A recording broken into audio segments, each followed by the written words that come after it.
Well, maybe it's time to wrap up this quadrilogy on Schwab and Davos. 4 videos, that might be enough, but it's great. 4, like the 4 primary colors, quadricolor. That's not bad since there are 4 primary colors. Quadricolor. You wanted 4 colors of France today? Here they are. And that also wraps up the trilogy in collaboration with Julian Payne.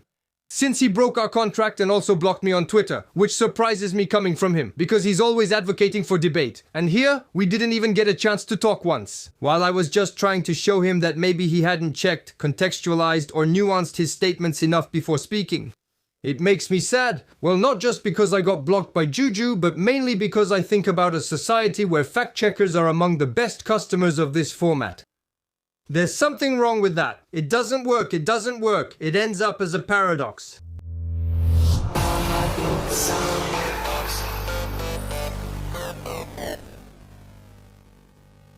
It is certain that much of the global elite gathers in Davos. Let's set the record straight. Davos is for the global elite. It's not for the average guy playing the flute. I was invited. It's just that I had a performance somewhere else at the same time. So keep your shortcuts to yourself. Here, for example, side by side, Ursula von der Leyen, the President of the European Commission, and the First Lady of Ukraine, Olena Zelenska. Ah, look, Ursula, a first lady, and that's it. Only people not elected by the people. Maybe that's one of the concerns being pointed out, that part of our global elite is imposed on us. Everyone is trying to promote themselves, and the president of Fédération Internationale de Football Association is no exception. Alright, I'm going to cut out a few parts because the video is long, and sappy stuff like what's coming up isn't the point. It was simply the best World Cup in history, the most beautiful, with the most emotions, with incredible emotion, and with a very important message right now, which is that football unites the world. It's funny because you can stop. It's fine.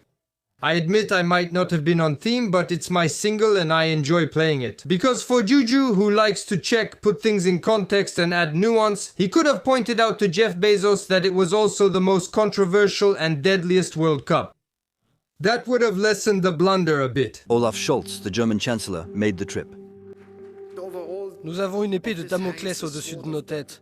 Le danger, c'est que le monde se fragmente, que la globalisation recule. The goal of the Davos group, as we've seen in previous episodes, is clearly the expansion of globalization and at the very least maintaining this globalization. Emmanuel Macron, on the other hand, will not come. At a time when protest movements are growing in Europe, it might have looked bad for him to be seen with the global jet set. Wait, that's Emmanuel Macron. 500,000 euros and generating 480 tonnes of carbon monoxide, 2 equivalent, equal to 53 years of a French person's carbon footprint, just as Conference of the Parties 15 on biodiversity wraps up in Montreal. The one in Kinshasa with the beard during the last protest. You wanted 4 colors of France? Here they are. Yes, indeed, I think he cares about what might be frowned upon, Manu. China, on the other hand, sent its vice premier. But why is he there? I thought he was only inaugurating the forum. Here, he looks like the emperor who doesn't mix with the people. He's on stage. Yeah, go ahead. He's everywhere. Well, here, I'll put him there. And a little choice here and a little choice there. Well, here, I'll give him to you on a green screen so you can put him wherever you want. Use your imagination. In Davos, political figures mingle with the economic elite. More than 100 billionaires attend the forum that year. We're getting to the heart of the problem, which is that all elected political leaders come together for the good of the people and try to move forward together. On paper, that's positive. Yeah, well, maybe that's not the case for all leaders either. When billionaires get involved, you really have to trust in their altruism. And since you don't become a billionaire by stringing beads, yeah, you can have doubts. Well, we'll see. Coca-Cola, Total, Pfizer, the CEOs of the world's biggest companies cross paths in these hallways. They're here to do business, obviously. And in the case of Total, for example, there's little chance it's about saving the planet. Oh no, we're just here to propose actions to the different politicians we meet. We even give some away. We're all about sharing. And Pfizer? Let's think about how you do business by making vaccines. Usually you don't need to come and you hope you're not needed, that there's no pandemic. But if one happens, that's when you step in. But I think it's one of those businesses that shouldn't have the right to create the need. Oh no, we just got free tickets. We didn't want to waste them. The mountains win you over. Does that really happen? Or is it fiction? Ursula meets the Pfizer president in Davos and they get drunk on champagne. And a few months later, she buys billions of doses at an exorbitant price. just to end up throwing a whole lot of them in the trash anyway. Even Larry Fink, the chief executive officer of the investment company BlackRock, gives a lecture at the forum. The chief executive officer of BlackRock, I think that's the last straw. Making money from investment means you have to work for your shareholders. That's all it is. And it's always at the expense of others. So what is he doing here? So they're here. For many clients, we try to be close to our shareholders. You can't blame us for that. These people should literally be banned from associating with heads of state. If we want a world where we help more people, where prices are more stable, where we can fight against poverty, we have to work in a globalized world. No, but it's like a poker player in the middle of the game saying, well, I truly hope everyone here tonight leaves with the same amount of money. That it ends up being fair, especially for you who, I know, just mortgaged your house. There you go, all in, right? But they're clearly making fun of us. They only want a globalized world because it's in their own interest. Since the more globalized it is, the more money they make. Here, each company defends its own vision of the world, but also its interests, and no one hides it. No, but they all have exactly the same vision of the world, these people. And that's the problem. They all want economic globalization to serve their own interests, even the Chinese. China's primary goal is economic development. It's normal for everyone to defend their own interests, except here, there's someone important missing who can't defend their interests and feels left out. Bigot. Oh no, Macron, no, the people. But well, we'll come back to that later. Why? Do I come to Davos to get rich? A little edit, Juju style. I keep what suits me, but anyway, I'll spare you all those champions who in the end all say the same thing. Business leaders come here primarily to do business with each other. If we want a world where there are more of us, Basically, do business, but to help the poorest and save the world, right? Yeah, it seems to go together for them, and it looks like they believe in it. We also get Jacques Attali, a consultant, sure, but he's just there as a tourist. But in an informal way. Or Bill Gates' altruistic foundation. We offer to the poorest. Julian mostly tries to annoy conspiracy theorists, but that's my job. I have to keep things moving. Oh, conspiracy, that's my Julian Genepen. What's strange is that all these people, whom Julian constantly says are at the center of conspiracy fantasies, are all gathered in Davos at the same time.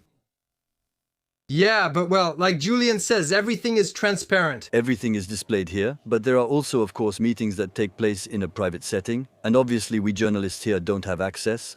So everything is transparent, except for what isn't. Right behind is Christine Lagarde, president of the International Monetary Fund. Well, no, Juju, she hasn't been since 2019.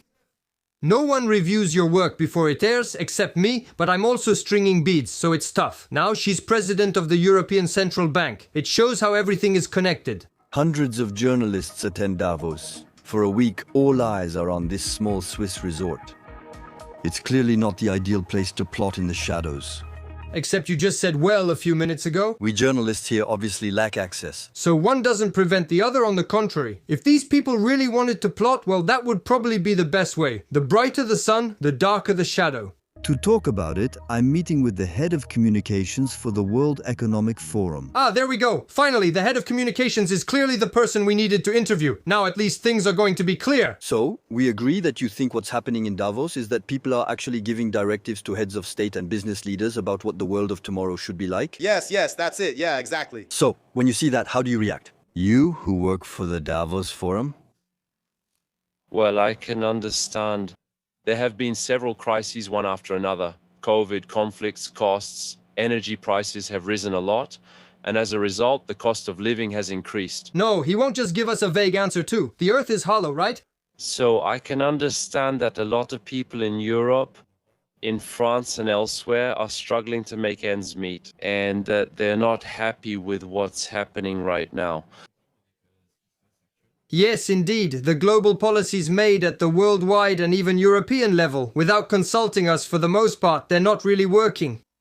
No, fortunately at the French level, between the pension reform that nobody wants, the endless use of Article 49.3, and Macron doing everything to slowly legitimize authoritarianism, it's okay, but it does seem like he's trying to make things go off the rails. Maybe his own balls, I don't know. If you want to stay alive, leave now. Go home. You don't belong here. Now, if with that, she's not on the same level as our government, that's not the case. But again, the pension reform is a decision that comes from the major European guidelines. It just shows how everything is connected. We're really here to try to find solutions together. If he says he wants to find solutions together, he's at least somewhat counting on it. Taking action for the future of the planet is important for what's to come. It's not just for show. We get it. Oh, and did you hear Julian? He's coughing. So why are you coughing? No, but even Julian realizes it. How useless and pointless his answer is. He'll even need help with it. This gentleman is saying, and we understand, that he believes only the global elites and very rich people here make the decisions. That in the end, the people are somewhat left out of this, the nations are left out of this. He clearly understood what Julian the protester meant, so why pretend until now? I was at the forum for a few days and I can see that it's true. It's a world where you mostly meet the richest people, and the common people are hardly present. The ordinary citizen isn't in Davos. That's it, Juju. Everything's been said. The people are excluded, and that's the main criticism. Most conspiracies are just Julian Gagnapan's fantasies. The majority just doesn't want the major directions for the future to be decided only by a handful of disconnected rich people. Yes, indeed, of course, we have a lot of decision makers who come to Davos, but we're an organization that really tries to be very transparent. First of all, there are more than 150 sessions on our website. Everyone can watch them, they're public. Except that's just the tip of the iceberg because they don't really have a choice anymore. It hasn't always been like this over the past 50 years. And even today, the majority of meetings between lobbyists and politicians are private. Many fantasies surround Klaus Schwab and his personality. It kind of feels like he's the big bad from James Bond. I don't know if you watch the James Bond movies with Spectre, like this sort of invisible hand that runs the world. Actually, I think Julian is very literal. Klaus Schwab is a symbol. He represents this invisible hand that, in the end, is not much different from Adam Smith's. But they said he was the villain in James Bond, when actually, it's Donald Pleasance who plays the role of Blofeld, not Klaus Schwab. They really hallucinated. Well, to be fair, there are indeed some people who actually think he runs the world like Spectre, like a puppeteer, but that's still a minority. Why is there so much attention on Davos and Klaus Schwab? Generally, Klaus Schwab mainly represents this desire to let economic actions, guided by the personal interests of his guests, manipulate the fate of the world, not necessarily for the common good. Personally, I think there are several crises. That have followed one after another. Damn, he's just repeating himself. This can't be. He's a badly programmed robot on top of that. And of course, we're looking for someone to blame. The culprit is obvious, whether it's the disastrous management of COVID, the energy market in crisis, or the rising cost of living in France. We owe all of this to unrestrained economic globalization. And of course, the places where there is a concentration of power. We can imagine that there are things that have been done or planned. Economic globalization that benefits all these people here, to such an extent that they may not even be able to imagine any alternatives. It's this or nothing. And even if some may indeed think about the well-being of the people, it always comes after their own interests. And we can clearly see that everyone is being hit hard by this wave of disinformation. Crying about disinformation is kind of the new way to avoid thinking about your own behavior. There you go, let's do it. Yeah, it's just that they don't understand what we're doing, even though we're being nice. But hey, as the head of communications, he probably has better arguments. This trend of disinformation is a threat to democracy. You could have played the flute there, right? I wasn't ready. And I think it creates a world that is very... how can I say, hostile, somewhere people don't really interact anymore. And I think it doesn't help us move forward to find solutions together. How can you convince anyone with such a dull speech? People, they're mean, whereas we, at least among ourselves, we talk to find solutions that are beneficial for us anyway. Well, actually, I think there's a lot of discussion going on and that they're looking for solutions to get rid of them. That's true. All right, let's go. Juju's conclusion. For some, Davos is a place for exchanging ideas about the major issues of our time, bringing together the intellectual, economic, and political elite of the moment. That's the case. That's what Julian Payne aimed to show with his report. For others, Davos is just a lobbying arena, useful to those who are invited more than to the rest of the world. That's the case too, and it's been confirmed several times in interviews. The companies aren't here to lay linoleum. Well, except for us, we're actually here to lay lino, room 4. A little glass bottle in a conference room, nice. But is the future of the planet really decided within the walls of this forum? Well, yes. Whether it's a place for the elite to discuss the major issues of our time or a global arena for lobbying, this forum greatly influences the future of the planet. That makes sense. He just demonstrated it. I'm wondering why he starts his sentence with "but." Is Klaus Schwab manipulating the world's major decision makers from behind the scenes? No, the main decision makers act independently, even if Klaus Schwab influenced them to gather in Davos together. Klaus Schwab managed to bring everyone together in an unlikely place. Nobody wants to come to Davos. It's cold, it's far away. It's clear that they all have an interest in being there, cooperating around the sacred economic globalization. Certainly not. Certainly not to what? But is the future of the planet really decided within the walls of this forum? Is Klaus Schwab manipulating the world's major decision makers from the shadows?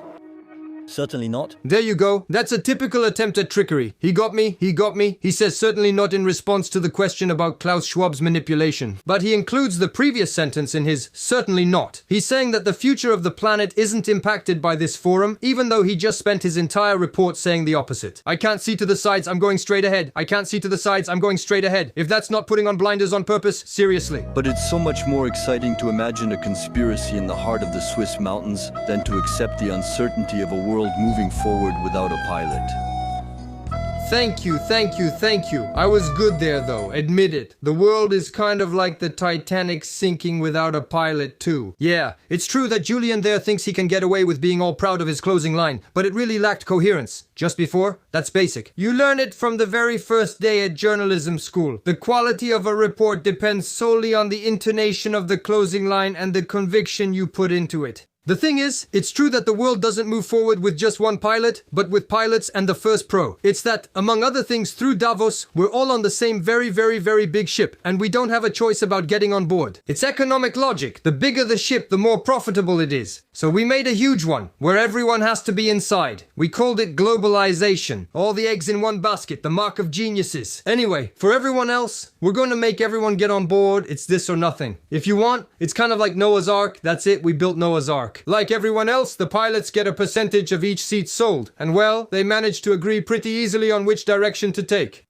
As long as there's a maximum number of people getting on board. But the second problem is that we, the passengers of this boat, didn't choose the destination. PARADOXA!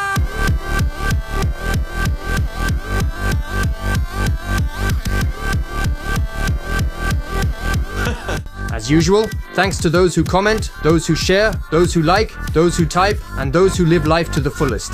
I see you. Does that make you happy?